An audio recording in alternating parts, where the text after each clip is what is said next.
কিভাবে আপনার শিশুর খিটখিটে স্বভাব দূর করবেন। শিশুর মন মেজাজ বোঝা মুশকিল, তারা বড়দের মতো নয়। শিশুরা একটুতেই রেগে যায়, আবার পরক্ষণে হেসে ফেলে। কিছু শিশু আছে যাদের মেজাজ বেশিরভাগ সময় খিটখিটে থাকে, তারা সারাক্ষণই মা বাবাকে জ্বালাতন করতে থাকে, কিন্তু কি করলে তাদের মেজাজ ভালো হবে তাও বাবা মা বুঝতে পারেন না। এই ধরনের শিশুর কারণে বিরক্ত হয়ে অনেক সময় বড়রা ধৈর্য হারিয়ে ফেলে।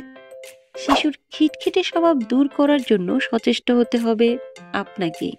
তাদের চাওয়া মাত্রই সবকিছু দিয়ে দেয়া যাবে না।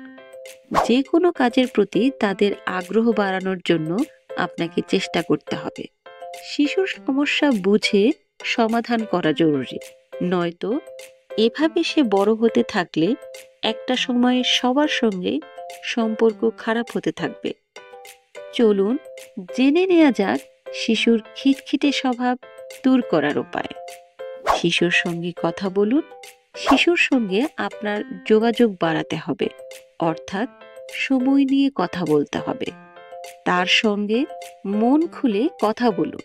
তার বিক্ষিপ্ততার কারণ জানার চেষ্টা করুন। অনেক সময় এমন হয় যে শিশুরা কোনো বিষয়ে হতাশ হয়ে গেলে ধৈর্য হারিয়ে ফেলে, তখন তারা অল্পতেই রেগে যায় বা মেজাজ হারিয়ে ফেলে। তাই তাদের সমস্যা আগে জেনে নিন, তারপর তার সমাধানে মনোযোগ দিন। শিশুর সঙ্গে বিভিন্ন খেলার অভ্যেস করতে পারে, তার জন্য আপনার দিনের কিছুটা সময় বরাদ্দ রাখুন। শিশুর মনোযোগ বা একাগ্রতা বাড়াতে তার সঙ্গে ছোট ছোট খেলা খেলতে পারেন। এই ক্ষেত্রে পাজেল একটি দুর্দান্ত উপকরণ হতে পারে। পাশাপাশি বেছে নিতে পারেন এ জাতীয় অন্য সব খেলাও। আপনার শিশুকে বোঝার চেষ্টা করুন, সে কি চায় সেদিকে খেয়াল করুন। তার খাওয়া এবং ঘুমের দিকে নজর দিন।